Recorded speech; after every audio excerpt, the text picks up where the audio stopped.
GS जॉर्नी के daily top 10 current affairs में बहुत बहुत स्वागत है आपका। और आज हम टॉप 10 प्रश्न के साथ एक बार फिर से आपके बीच में उपस्थित हैं और 10 प्रश्नों में पहला सवाल आपके लिए स्क्रीन पर है। हाल ही में राष्ट्रीय वन शहीद दिवस कब मनाया गया है? राष्ट्रीय वन शहीद दिवस सितंबर महीने में ही मनाया जाता है। आपको बताना है सितंबर महीने की जो सामने तारीख है इसमें किस तिथि को मनाया गया है। 9 सितंबर, 11 सितंबर, 10 सितंबर और इनमें से कोई नहीं। इसका सही आंसर है 11 सितंबर, अर्थात 11 सितंबर को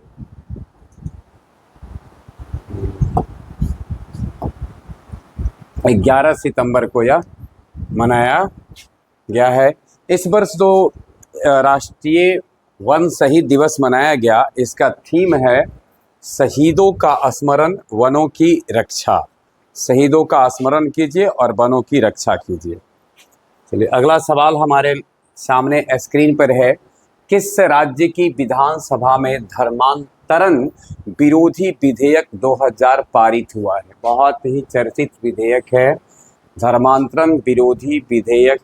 किस राज्य की सरकार ने 2025 में इस वर्ष पारित किया है? विकल्प आपके लिए है बिहार, हिमाचल प्रदेश, राजस्थान और इनमें से कोई नहीं। सही आंसर है राजस्थान। यह कहाँ पारित हुआ है?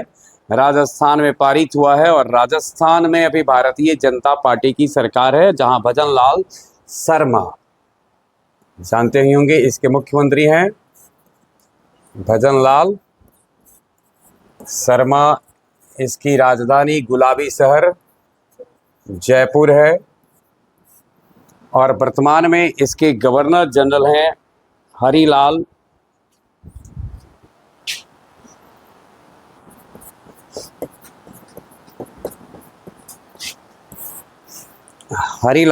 किशनराव बेगरे। हरीलाल किशनराव बेगरे इसके राज्यपाल हैं। यानी ध्यान में रखना है, राजस्थान जहां भारतीय जनता पार्टी की सरकार है, यहाँ पर अभी एक धर्मांतरण विरोधी विधेयक 2025 पारित हुआ है। धर्मांतरण का आशय होता है जब किसी को बाय फोर्सली धर्म परिवर्तित कर दिया जाता है। वही किसी धर्म विशेष से किसी दूसरे धर्म में जब आप परिवर्तन करते हैं तो उसे धर्मांतरण कहते हैं। राजस्थान पर एक नज़र डालते हैं। लोकसभा में इसके 25 सदस्य हैं, यानी राजस्थान से लोकसभा के 25 सीट हैं, राज्यसभा के 10 हैं और राज्य विधानसभा के लिए 200 सदस्य हैं। राजस्थान के एनजीओ एजुकेट गर्ल्स को 2025 के रेमन मैगसेसे पुरस्कार के लिए चुना गया है। फिलीपींस के द्वारा यह पुरस्कार दिया जाता है, रेमन मैगसेसे पुरस्कार। और इसके लिए एजुकेट गर्ल्स जो एक एनजीओ है, इसको रेमन मैगसेसे पुरस्कार 2025 के लिए चुना गया है। केंद्र सरकार ने कोटा बूंदी में 1507 करोड़ रुपए की लागत से ग्रीन फील्ड हवाई अड्डे को विकसित करने की मंजूरी दे दी है।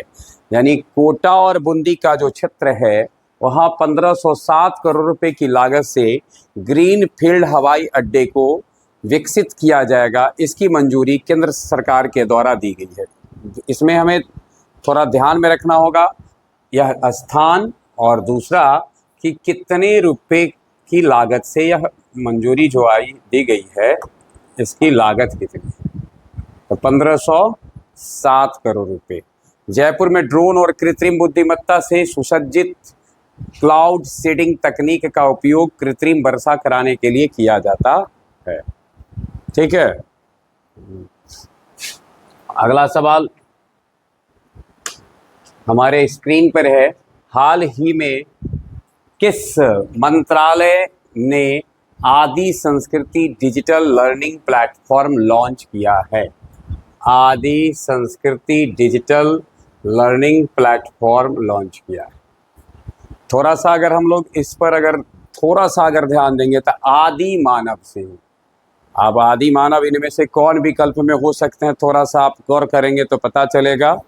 तो शिक्षा मंत्रालय, जनजातीय कार्य मंत्रालय, विदेश मंत्रालय और इनमें से कोई नहीं। सही आंसर होगा जनजातीय मंत्रालय। भारत की जनजातीय एवं संस्कृति यानी जनजातीय मंत्रालय भारत की जनजातीय कला एवं संस्कृति को सहेजने और वैश्विक मंच पर पहुंचाने के लिए 10 सितंबर 2025 को दिल्ली स्थित भारत मंडपम में एक राष्ट्रीय सम्मेलन आयोजित किया और आदि कर्मयोगी अभियान के अवसर पर इसका शुभारंभ किया है। यानी आदि कर्मयोगी अभियान के अवसर पर आदि संस्कृति डिजिटल लर्निंग प्लेटफॉर्म को लॉन्च किया गया है। भारत मंडपम नई दिल्ली में 10 सितंबर 2025 को इसे लॉन्च किया गया।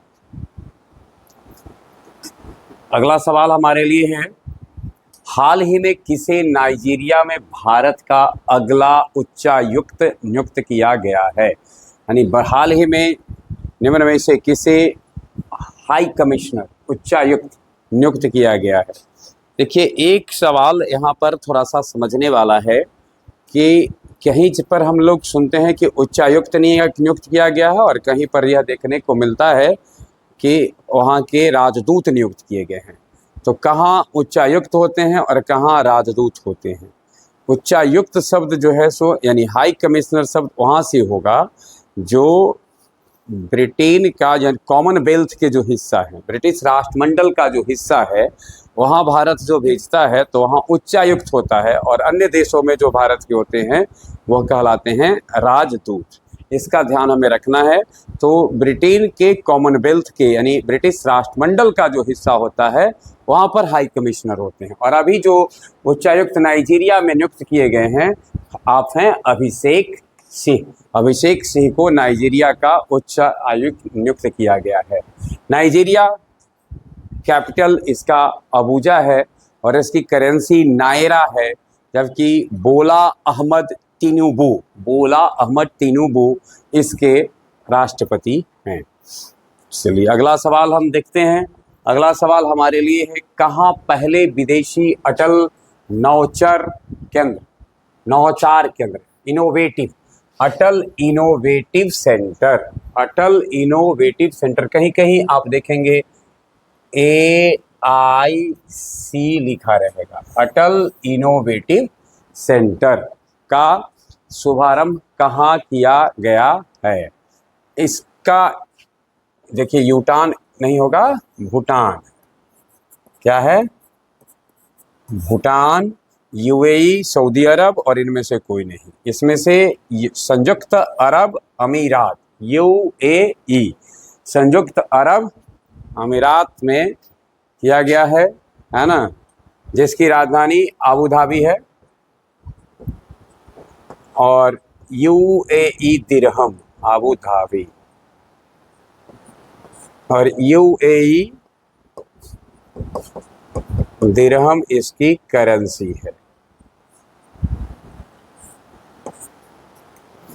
UAE दिरहम लिखना इसलिए आवश्यक है कि दिरहम एक करेंसी की सीरीज है। यानी कई देशों के जैसे रुपया कई देशों का करेंसी है, दिरहम कई देशों का है, डॉलर कई देशों का है। तो जब अगर ऐसा होता है कि दो या उससे अधिक देशों की करेंसी अगर सेम नाम से हो तो उसके नाम के आगे उस देश का नाम जोड़ना आवश्यक हो जाता है। तो एक बार फिर से ध्यान में रखना है हमको कि भारत ने अटल नवाचार केंद्र कहाँ शुरू किया है? UAE में शुरू किया है। और UAE पर अभी आप जानते ही होंगे कि अभी UAE में चर्चा में इसलिए भी है क्योंकि वहाँ एशिया कप की मेज़बानी हो रही है। 2025 का जो एशिया कप है वह वहाँ खेला जा रहा है, संयुक्त अरब अमीरात में खेला जा रहा है। सबकी नज़र 14 तारीख पर टिकी हुई है ना, जब भारत और पाकिस्तान इस श्रृंखला में इस टूर्नामेंट में आमने सामने होंगे। केंद्रीय शिक्षा मंत्री धर्मेंद्र प्रधान ने भारत की विदेशी अटल इनोवेशन सेंटर संयुक्त अरब अमीरात के और यहाँ गौर कीजिए IIT दिल्ली का आबू धाबी, यानी IIT दिल्ली अपना विदेश में भी परिसर है। IIT दिल्ली का आबू धाबी परिसर, उसमें जो है सो 10 से 11 सितंबर को अपनी 2 दिवसीय आधिकारिक यात्रा पर थे और इसी दौरान उन्होंने इसको उद्घाटित किया AIC को। या इसी का उद्घाटन किसने किया है? तो केंद्रीय शिक्षा मंत्री धर्मेंद्र प्रधान को ने। देखिए, केंद्रीय शिक्षा मंत्री पर थोड़ा सा हमें ध्यान देना है कि केंद्रीय शिक्षा मंत्री को कभी मानव संसाधन मंत्रालय कहा जाता था, लेकिन अभी इसको किस नाम से जाना जाता है? केंद्रीय शिक्षा मंत्री मंत्रालय के नाम से जाना जाता है। यूएई की अगर चर्चा करेंगे तो थोड़ा सा, जिसके कारण यूएई अभी हाल में चर्चित रहा है, तो ओटीपी आधारित प्रमाणीकरण समाप्त करने का आदेश दिया है। उसके बाद 57वां अंतर्राष्ट्रीय रसायन ओलंपियाड दुबई में आयोजित किया गया है और मशरिक गिफ्ट सिटी में प्रवेश करने वाला यूएई का पहला बैंक बन गया है। मशरिक गिफ्ट सिटी में प्रवेश करने वाला यूएई का पहला बैंक बन गया है। यूएई इंटरपोल की गवर्नेंस समिति की अध्यक्षता संभाली है, यानी इंटरपोल जो अंतर्राष्ट्रीय पुलिस संगठन है उसकी अध्यक्षता अभी किसको दी गई है? यूएई को दी गई है। यानी अगर हमसे यह पूछा जाए कि अभी वर्तमान में इंटरपोल का अध्यक्ष कौन है, तो उत्तर हम क्या देंगे? यूएई। चलिए अगला सवाल देखते हैं। दुनिया का पहला सिरेमिक वेस्ट पार्क। देखिए यहाँ वेस्ट शब्द का आशय, वेस्ट का अर्थ कई होता है, एक पश्चिम वाला वेस्ट, एक वेस्ट माने अच्छा वाला, और एक वेस्ट मतलब त्याज्य। तो यहाँ वेस्टेज है, यानी जो त्याज्य होता है, टूट फूट जाने के बाद जो बनता है ना, तो टूटे फूटे को जोड़ चार करके जो बनाया जाता है उसके लिए यहाँ पर ये वेस्ट है। तो समझ गए? तो सेरेमिक वेस्ट, सेरेमिक मतलब जैसे कि हम लोग जानते होंगे जो मिट्टी के, चीनी मिट्टी के जो टाइप के होते हैं, उसी तरीके का सेरामिक्स होता है।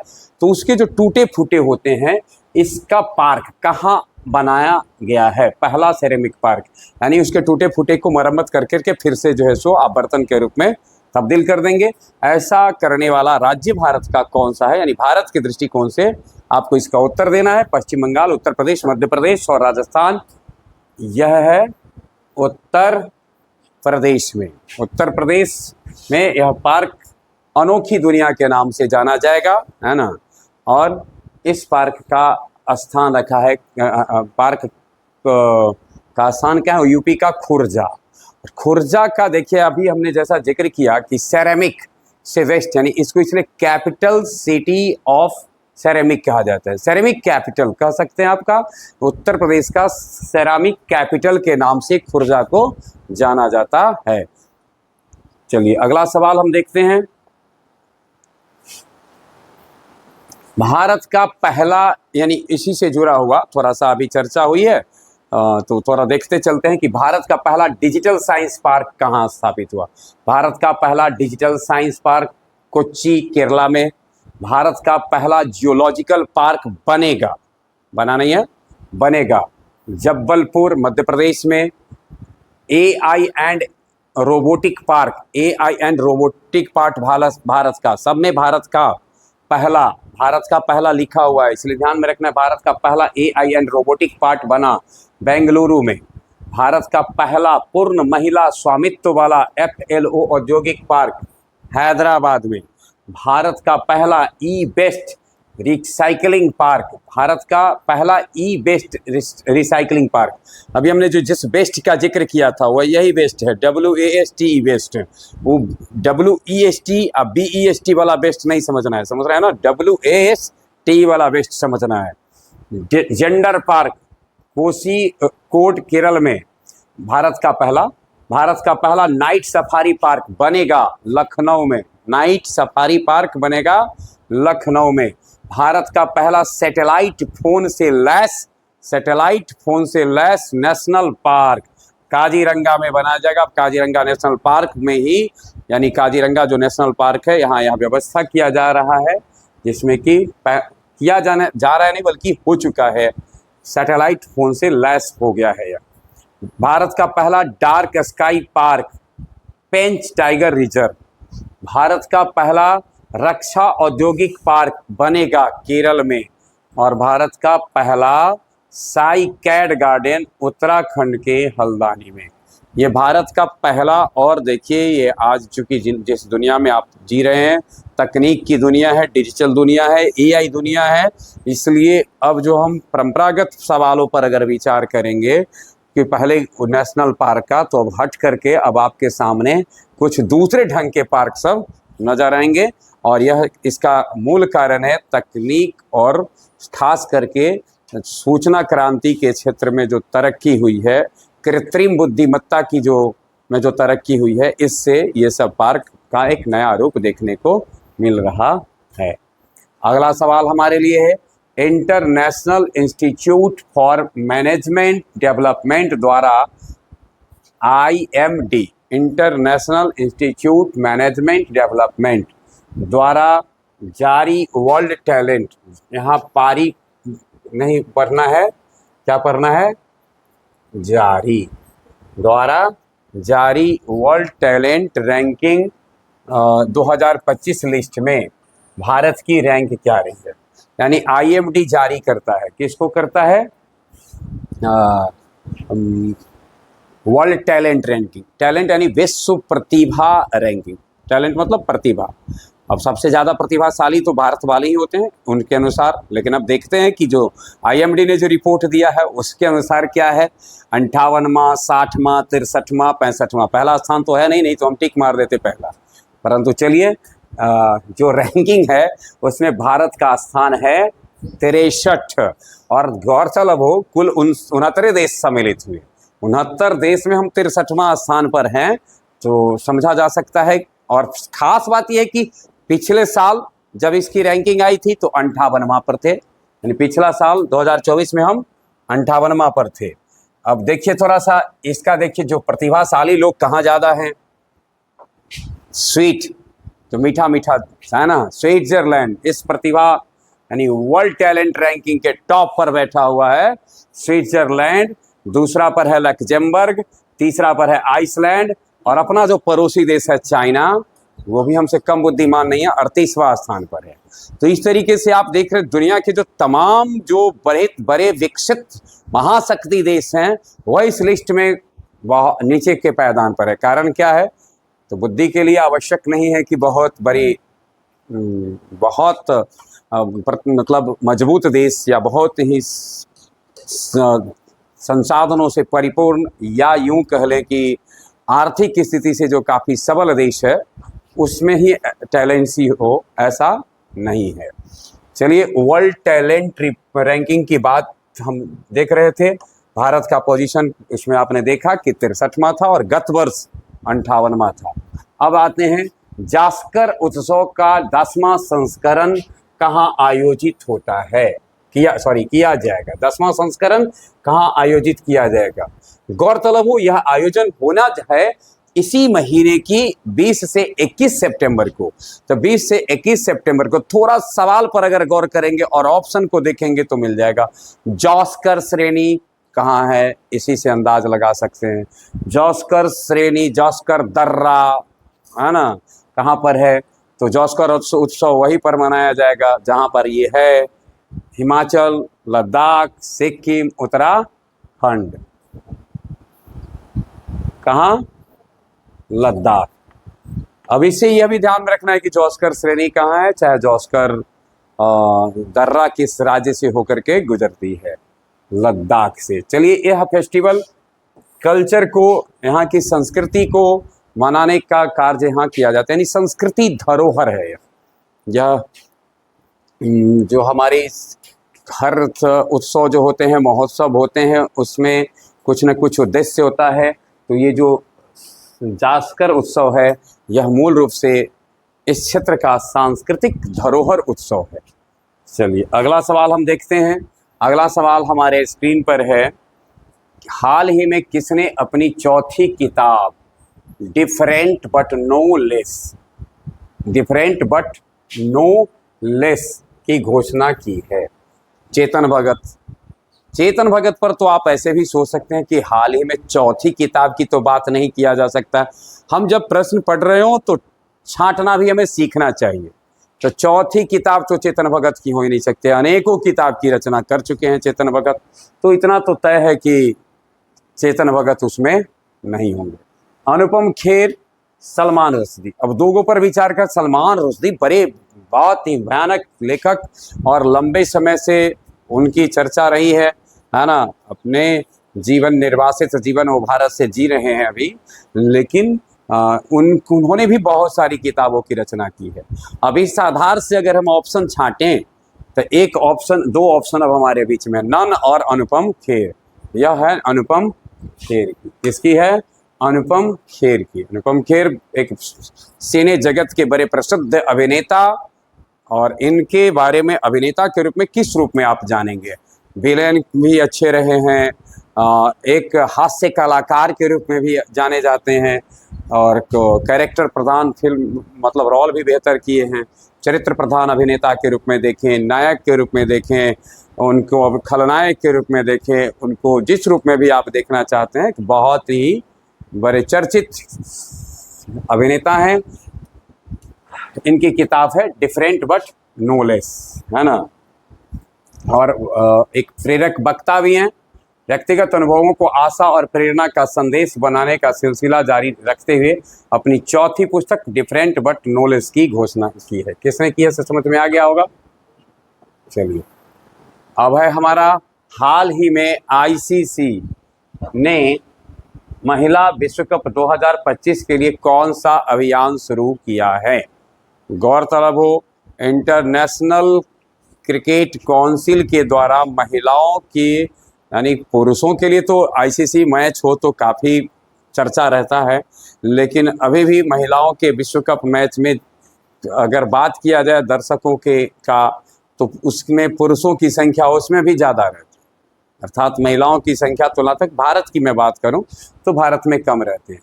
तो कौन सा अभियान शुरू किया है ना। अब देखिए थोड़ा सा इसमें पर, aim to win. Aim to win मतलब आप अपना लक्ष्य रखें जीतने के लिए। बीट द एम, जो लक्ष्य रखते हैं उसको आप पराजित करें। विल टू विन, जीतने की इच्छा शक्ति पालें, और इनमें से कोई नहीं।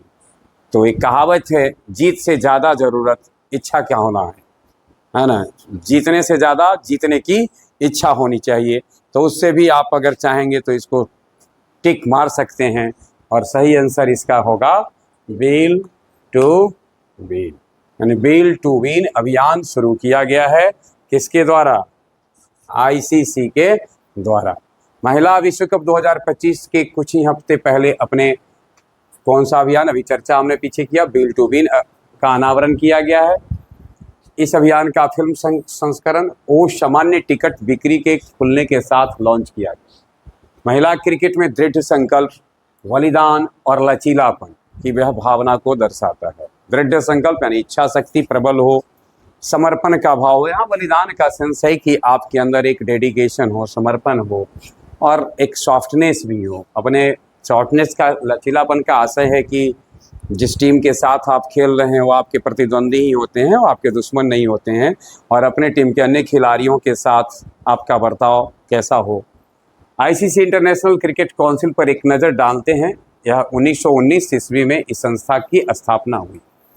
अंतर्राष्ट्रीय क्रिकेट परिषद की स्थापना अगर आपसे पूछा जाए तो 15 जून 1919 बोला गया, तो 1909, 15 जून 1909 ईस्वी में इसकी स्थापना हुई, और इसका हेड क्वार्टर, मुख्यालय दुबई में। इसका हेड क्वार्टर दुबई में है, और वर्तमान में तो चर्चित व्यक्ति हैं भाई, ये अमित शाह के सुपुत्र हैं, जय शाह, जो अभी चेयरमैन है, और डिप्टी चेयरमैन है इमरान ख्वाजा। आज के टॉप 10 प्रश्न के साथ हम आपके बीच में उपस्थित थे। डेली टॉप 10 के साथ हम यूं ही आपके बीच में उपस्थित होते रहेंगे। बहुत बहुत धन्यवाद।